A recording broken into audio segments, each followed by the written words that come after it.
Íñigo Méndez de Vigo, portavoz del Gobierno, ministro de Educación, Cultura y Deporte. Buenos días, ministro. Hola, buenos días. Acabamos de escuchar al presidente de Òmnium Cultural, una de las organizaciones que han sostenido mucho en la calle lo que estamos viviendo en Cataluña. Anoche Puigdemont, más tarde Junqueras llamando ministro a Raúl Romeva. Todo parece indicar que nos encaminamos a una declaración unilateral de independencia en el Parlamento. ¿Tiene el Gobierno diseñado un plan ante esa posibilidad o no tiene un plan?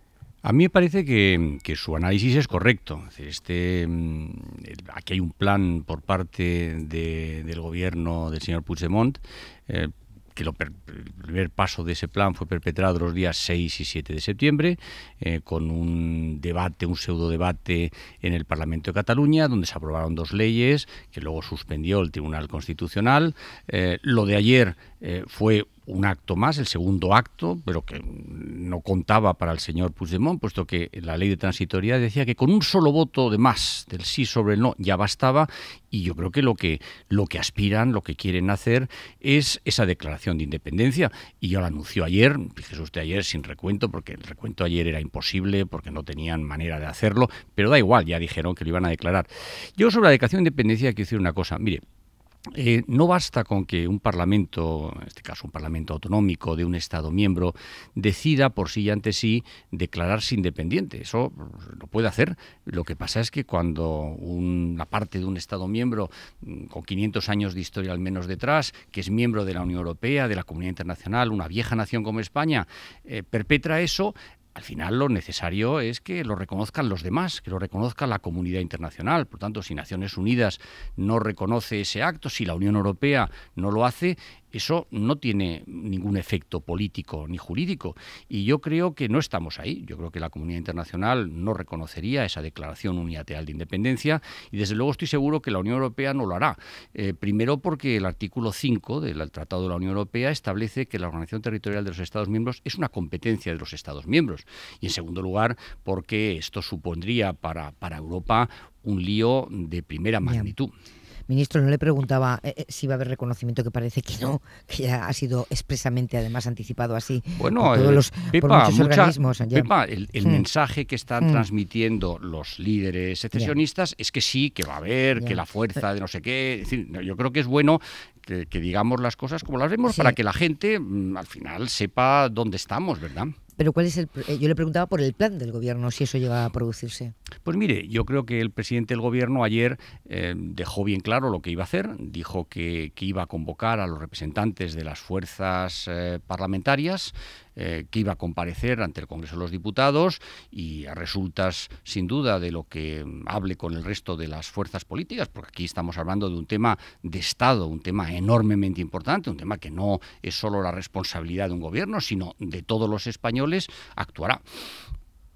El Gobierno español, ministro, tenía que elegir entre pagar la factura de que se celebrara un simulacro de referéndum sin ninguna validez legal ni reconocimiento internacional, o el coste de impedirlo por la fuerza. Hoy da la impresión de que el Gobierno español va a pagar las dos facturas, porque las imágenes del simulacro han dado la vuelta al mundo, hay imágenes por ahí de gente votando, aunque todos sepamos que no tiene validez, y porque es portada internacional la fuerza empleada para evitarlo. Al final, dos facturas.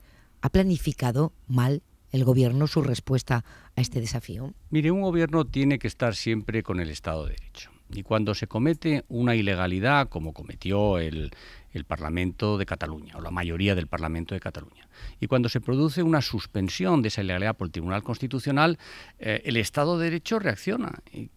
¿Por qué actuaron las fuerzas y cuerpos de seguridad del Estado, los Mossos? ¿Por qué actuaron? Porque se lo dijo el Tribunal Superior de Justicia de Cataluña. Es decir, el Tribunal Superior de Justicia de Cataluña, ante una desobediencia por parte del gobierno del señor Puigdemont, les ordena actuar como policía judicial. Entonces, ¿A usted le pareció proporcionado lo que vio ayer, las imágenes que han dado la vuelta al mundo? Pues mira, a mí me pareció que cuando sucede una cosa como estas, en el que el juez ordena, mandata a las fuerzas y cuerpos de seguridad a que retiren los instrumentos de votación, que yo no iba dirigido contra las personas, sino contra los instrumentos de votación, estas cosas, desgraciadamente, pueden producirse, y se produjeron, y todos lo lamentamos enormemente. Pero yo quiero decir que las fuerzas y cuerpos de seguridad del Estado actuaron con un mandato del magistrado, de la magistrada en este caso, el Tribunal Superior de Justicia, y para hacer cumplir la legalidad. Ya, todos tenemos alrededor gente que ha dicho, no pensaba votar, pero visto lo que vi en televisión por la mañana, actuó como una llamada al voto. ¿Ustedes han llegado a analizar eso así? Pues mire, no lo hemos llegado a analizar porque esto sucedió ayer. Evidentemente los análisis hay que hacerlos con la cabeza fría y después, pero mire usted, si ante una ilegalidad flagrante, como era la convocatoria de ese referéndum ilegal, el Estado de Derecho no hubiera actuado, probablemente en estos momentos nos estuvieran diciendo que hubiéramos hecho una dejación de nuestras obligaciones. ¿Sabe? No es un tema fácil, no es un tema muy complicado, pero hay que sopesar ambas cosas. En todo caso, lo que sí me parece también importante es que nadie cree que lo de ayer no fue otra cosa que un simulacro. Hubo votación, ahí votaron mucha gente que no estaba en el censo era el que era. Es decir, pero yo insisto en que eso no era, en mi juicio, en mi opinión, no era más que un acto que de un plan que comenzó perpetrándose el 6 y 7 de septiembre y que va a terminar con esa declaración de independencia. ¿Qué le pareció la actuación de los Mossos ayer? Pues mire, yo creo que los Mossos habrá que verla lo que han hecho y habrá que analizarlo también. Yo creo que en algunos casos la impresión que dieron es que se ponían de perfil y en otros casos no. Y en todo caso, eso será la juez que ordenó a los Mossos en esa condición de policía judicial que actuara, si han actuado correctamente. Yo, o no me corresponde a mí decirlo. Evidentemente es la juez quien mandató y será la juez quien decida si lo hicieron correctamente o no. El segundo partido en el Parlamento, el PSOE, dijo ayer claramente su líder que estaría al lado siempre de las instituciones del Estado de Derecho, pero pide negociación. Negociar es negociar con otros. No sé si se ha podido oír al notario Burniol. Dice, negociar y transaccionar, ceder. ¿El gobierno español está en condiciones de abrir una vía de esperanza en este momento? ¿Una vía de esperanza de negociar? Mire, ayer mismo el presidente del Gobierno, en su declaración institucional, dijo con toda claridad que él jamás ha cerrado la puerta al diálogo. Pero hay una condición previa para ello, y es que volvamos a la normalidad institucional. Y la normalidad institucional... ¿Usted cree que todavía no hemos vuelto? No, claro que no. Yo creo que el gobierno del señor Puigdemont está en la desobediencia desde el 6 y el 7 de septiembre. Entonces, para dialogar, tienes que dialogar con unas reglas del juego que todos acepten. Es que si no, es muy difícil. ¿Usted entiende la falta de credibilidad que tiene la palabra diálogo en un gobierno que durante 5 años y diada tras diada no ha hecho nada? Mire, yo le puedo decir lo siguiente. Yo soy portavoz desde el 4 de noviembre del año 16. Y en las 48 comparecencias que he hecho después del Consejo de Ministros en rueda de prensa, en todas ellas, menos en una, que no me preguntaron por ello, pero en todas las demás, donde salió el tema de la situación en Cataluña, yo dije cuál era la posición del gobierno y la sigo manteniendo, que es diálogo dentro de la ley. Lo que no le puede pedir nadie al gobierno es que dialogue sobre la vulneración del principio de soberanía nacional. La ley viene de serie en un presidente del gobierno, en un gobierno, se lo damos por supuesto, claro que tienen que respetar la ley.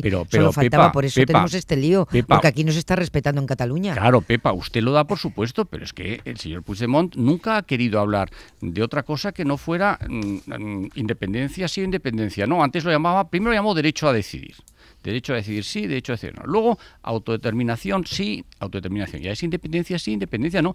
Es decir, cuando diálogo requiere que las dos partes, o el reo, en fin, las que sean, estén dispuestas, como ha dicho antes su invitado, ¿no?, a hablar, a ceder, a hablar. Sí, pero cuando una parte solamente quiere una cosa, y eso es lo que nosotros vemos en esos 3 actos de los que hablaba antes, que el señor Puigdemont solo quiere la independencia, pues es muy difícil, la verdad, porque tú no tienes nada que darle que le pueda, por utilizar la expresión del señor Burniol, que le pueda servir a él para agradarle, para tenerle satisfecho, para decir estoy dispuesto a ello.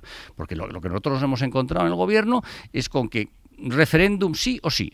Recuerda usted que el señor Puigdemont vino con 46 propuestas. Entonces nosotros le decimos, 45 de esas son de políticas, sanidad, educación, dependencia, que importan a la gente. Estamos dispuestos a hablar de todas ellas. Incluso la vicepresidenta del gobierno nos obligó a todos los ministerios a hacer grandes estudios, análisis sobre este tema, sobre esta cuestión, para ver exactamente dónde podíamos llegar a acuerdos. Y me acuerdo que la señora Sáenz de Santa María tenía un paquete enorme con las propuestas y el análisis y a dónde podíamos acordar.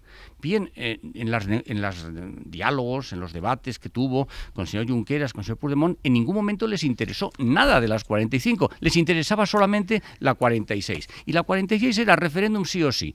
Y el diálogo que quería el señor Puigdemont era, a lo que estaba dispuesto era pactar la pregunta o pactar la fecha. Oiga, pues es que eso al final es muy difícil. Es decir, no se puede achacar a aquellos que quieren dialogar el fracaso del diálogo, habrá que achacárselo a aquellos que solamente tienen una idea fija, que es la independencia.